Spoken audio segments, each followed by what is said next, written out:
What we decided to investigate was whether or not natural disasters help spur economic growth, or do they merely create the illusion that productivity will increase when instead long-run output is stifled.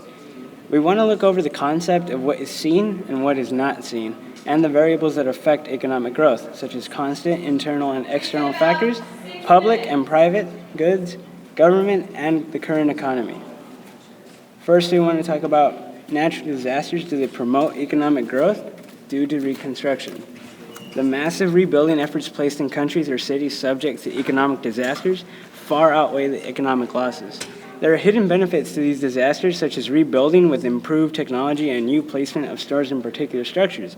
Billions of dollars go into federal spending in order to rebuild, and several aid campaigns suddenly emerge to get the destruction and aftermath off the streets. Natural disasters do the job of ridding society of outdated or inefficient structures, allowing for a more efficient economy to prosper as a result. This can be referred to as capitalism's creative destruction, where new, more lean, and updated infrastructure begin to arise. While it's true that we can't necessarily determine what would have been updated and what would have remained the same, there's no doubt that communities become much more involved with their local businesses.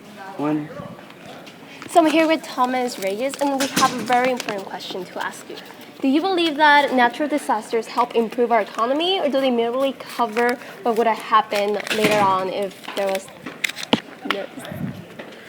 I believe it goes either way. I believe it helps out with the economy because we are manufacturing more products to help out the people who are affected by disasters, such as Hurricane Katrina. We produce more food, blankets than we ever did.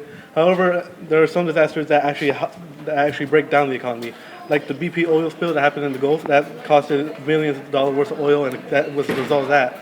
It increased oil prices. So it varies on the disaster. It's either if we're helping people or if we're destroying some of nature. That's what I believe. That's what I believe in the economy.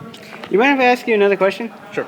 Okay, let's say you did, like a hurricane did pass by a city, right? Okay. And you had the money and you wanted to go there since, like, let's say a child. But a hurricane just went through there and they rebuilt it. Would you still move to that city? I will move to that city because I want to help rebuild the area that got affected the most.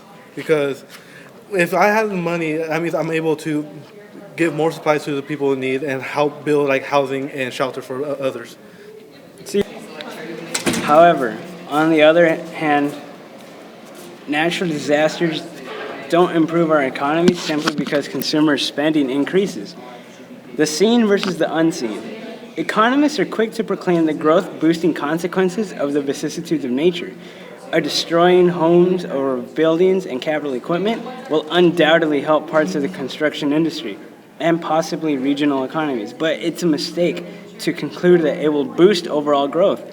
Every year, this popular misconception is trotted out, although Frederick Bastiat, in 1848, a French economist, clearly put it to rest with this parable of the broken window.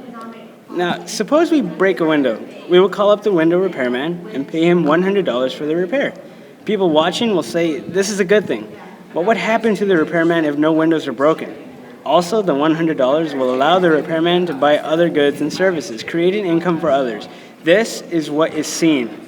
If instead, however, the window had not been broken, the $100 may have purchased a new pair of shoes.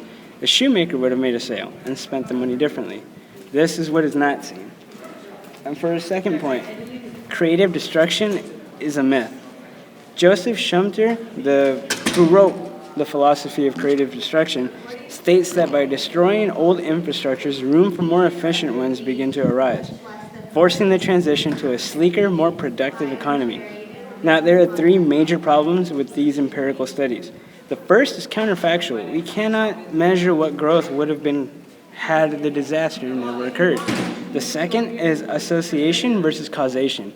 We can't say whether the disaster caused the growth or was simply associated with it. And the third and final problem is what economists call ceteris paribus. It is impossible to hold other factors constant and measure the exclusive impact of a disaster on growth. There are no laboratories to test macroeconomic concepts. This is the same limitation to Rogoff's and Reinhardt's work on debt and growth, and many other bilateral relationships in economics. This argument is not uncommon among reporters during and after natural disasters.